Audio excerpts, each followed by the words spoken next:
Right, so here goes.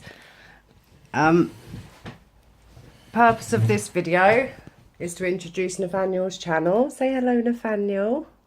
I'll try and be quick because the reason I've put the YouTube channel together, I've never done one before, is so that I can just refer any doctors dealing with Nathaniel's potential diagnosis regards epilepsy or some movement disorder or neurological disorder to this channel and anyone else that's interested.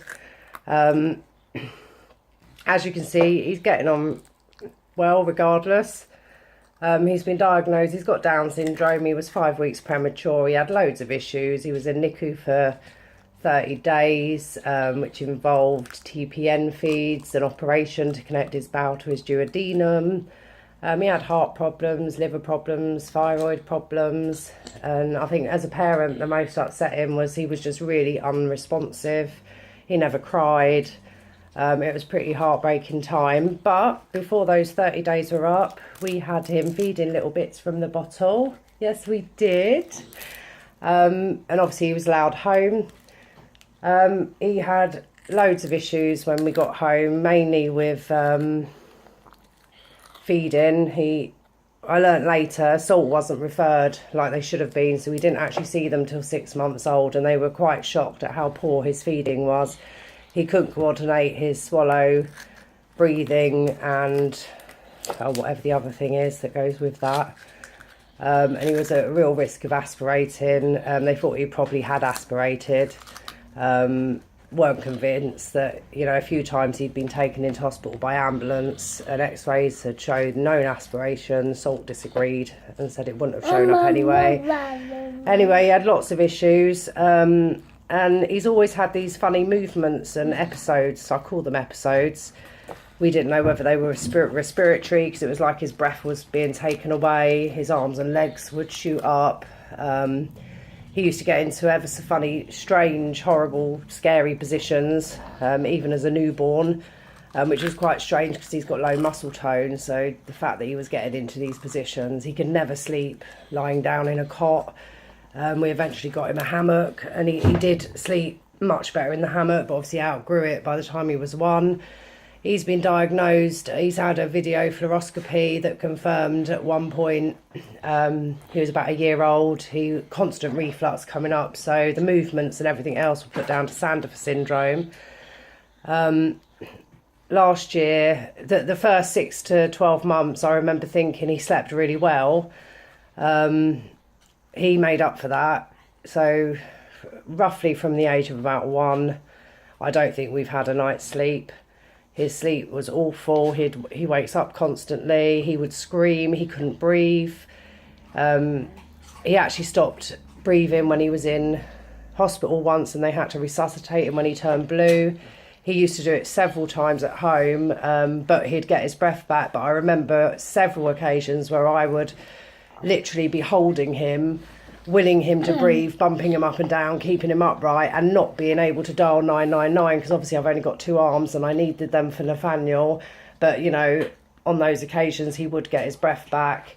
This quite often happened during sleep, although the funny movements and stuff would happen when he was lying down awake. We could very rarely put him on his back, because his neck would just get all twisted, and it literally touched the back of the back of his head would literally touch his back. I didn't even know how he could get into that position. It was horrible. Last summer, so he was a year and a half, he was diagnosed with obstructive sleep apnea. We've always known his SATs to be very low, but we've never been given oxygen at home. We got told it was very difficult to arrange, and the NHS have been incredibly slow. There's months and months between each referral. Before he was a year old, I asked his community paediatrician for a referral to neurology because I wasn't convinced about these funny movements he was having. He would have them even when he wasn't refluxing. It just didn't seem quite right that it was all down to reflux. That and the waking up in the night time screaming like an absolute panic, it was just horrible. I noticed last year, so since he's been sleeping in a cot really, and as he's got older, the sleep startles have just got worse and worse. So now he literally, you know, he can wake himself up, he can be in screaming, not always screaming. He can sit up in his sleep and he's sound asleep, his eyes might be open, and he just wallops himself on his cot. We've had to remove him from his wooden cot and he's now sleeping. He's been sleeping in the travel cot for quite a while because of the mesh sides. It's something I've spoken to his healthcare people about. He's got various people involved, from physical therapy, speech and language. He's got a healthcare support worker. He's under a community paediatrician. He has portage every week. And that's another thing, like with regards to his special needs, and he's had so much input. It's been great, but like there's been definite periods, particularly in the first 18 months, where his development would stop, and I was always told, oh, that's because he's concentrating on another skill. So it's very common for one thing to completely stop. I'm now, the last couple of weeks I've been looking into like epilepsy and various infant epilepsies, and I'm realising actually for me it could well be neurological, you know, because we've never been referred to a neurologist. We just don't know. But his speech stopped. He stopped babbling completely when he was probably 4 or 5 months old. Up until a few months ago, I've always wondered whether that was his vaccination, caused by his vaccinations. I just, you know, wasn't sure. He's got IgA deficiency, so he hasn't had his 1-year-old vaccinations, because until he gets poorly quite often, probably because of the lack of sleep and various immuno things going on with him. Yeah, it's just been really baffling. But at last we had our first proper EEG a couple of weeks ago, and he's having an MRI and a lumbar puncture next week. So we're beginning of March-ish time now, around the 8th of March, I think it is today, roughly. So it's going to be really good to get some answers. There's so much I wanted to say on this video, and I can't remember it now, but I've posted 2 videos to a childhood epilepsy support group. The one with his red and white top on, showing his typical daytime episodes when he's kind of losing his breath and his arms are going. Most people think he looks excited, and then they get a bit freaked because they realise he can't stop doing it, and it can really upset him, although not always. Sometimes he'll laugh. Someone mentioned infantile spasms to me a few months ago, but because his eyes don't roll back and his head doesn't nod forward, and I've mentioned it to his paediatrician ages ago, who just dismissed it, I didn't really think the amount of mums that have come back to me now in the last week and said the video to them looks just like infantile spasms is scary. Apparently there's a non-typical type, which obviously these mums' own kids have been diagnosed with, and they say what he's doing is exactly the same as what their kids do. So that's quite scary, and potentially could account for the development things that stopped with him. He still can't talk. He's still not babbling. He can say mum, mum, mum. He's very good. Do you want to say mum, mum? Can you say mum, mum?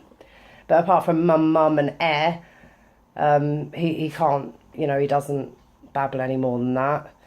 Although he can certainly be vocal. Another thing actually that I keep forgetting to mention is his behaviour last summer became so aggressive. It was scary. I've got photos of myself, my face literally covered in blood, where he's been poorly, got a bit better, got frustrated, and literally just attacked me. And where I haven't been able to put him down quick enough, and particularly this time when he was in hospital, so we had loads of wires connected, and I couldn't put him down. It was so upsetting. His behaviour was aggressive for months and months, and you know, I knew it wasn't like him. I didn't know what was causing it, and now these parents are saying to me, you know, that happens after their kids have seizures. So that's scary.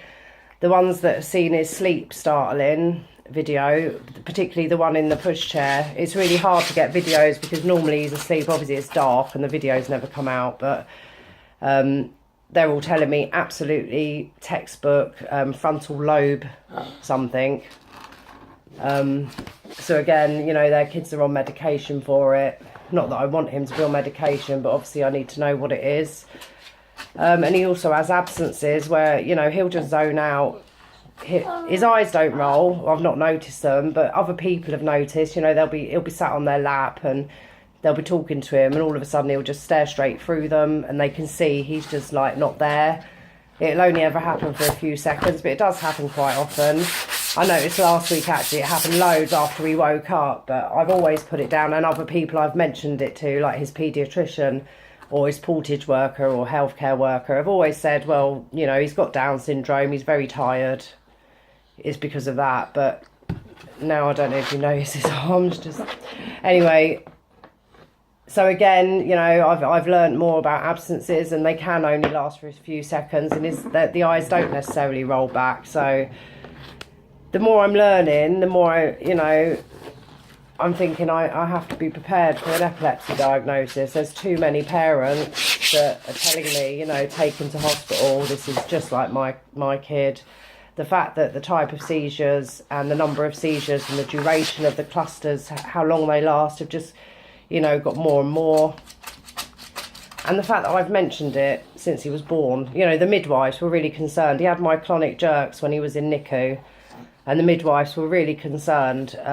He had so much going on though, he was never referred to a neurologist, and the doctor said if it is neurological, it would just get worse, but they were pretty convinced he would grow out of it.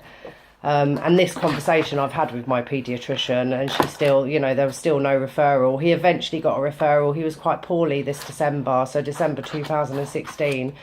And he was actually eventually admitted for 8 days on high flow oxygen because RSV, and he couldn't fight it. But while he was in the waiting room, you know, he was sound asleep, exhausted, and he started startling, and I suddenly thought to get my phone out because obviously it was light. So that's when I caught the video.